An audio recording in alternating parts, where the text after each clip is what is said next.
X N एक sequence है और एक्स एन के सभी terms greater than equals to 0 हैं।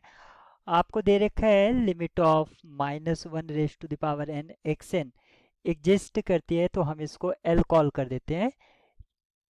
यहाँ पर आपसे पूछा गया था सीक्वेंस एक्स एन के बारे में।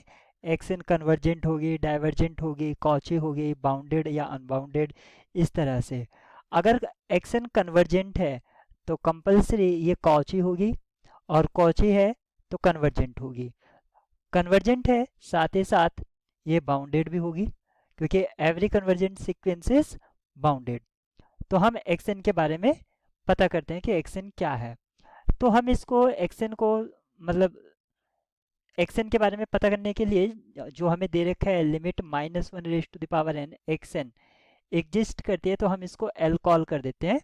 अगर इसकी लिमिट एल है तो इसकी सबसिक्वेंस की लिमिट भी यही होगी। तो एक सबसिक्वेंस हम मानते हैं जो इवन टर्म से बनेगी, यानी कि जैसे x2, अगर इसको हम x2 x4 इस तरह से जिसमें ये इन्वॉल्व होगा तो वो सभी पॉजिटिव होंगी।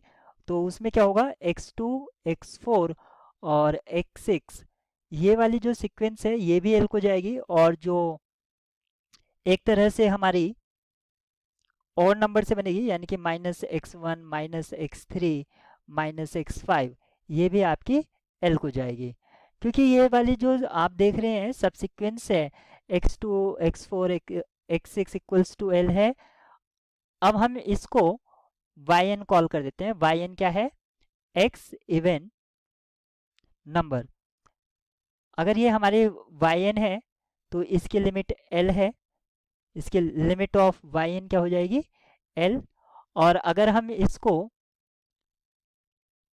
क्या कॉल करें, इवन -1, अगर हम इसको लिमिट ऑफ जो अदर सीक्वेंस है yn उसको भी हम बोल देते हैं, yn ही बोल देते हैं, या कुछ अदर बोल देते हैं, zn बोल देते हैं। ये क्या है, x इवन -1 करेंगे तो हमें और नंबर्स मिल जाएंगे। तो इसकी जो लिमिट है वो माइनस ऑफ l है। अब ये दोनों ही लिमिट बराबर होनी चाहिए क्योंकि सबसिक्वेंस है। तो l इक्वल्स टू -l, और ये किस केस में पॉसिबल है, ये तभी पॉसिबल है जब l आपका 0 होगा। यानी कि जो सीक्वेंस की लिमिट है, एक तो हमें ये एडवांस इंफॉर्मेशन मिल गई है कि लिमिट की जो इस टाइप की जो सीक्वेंस होगी अगर एग्जिस्ट करती है तो एक्सएन की लिमिट 0 होगी।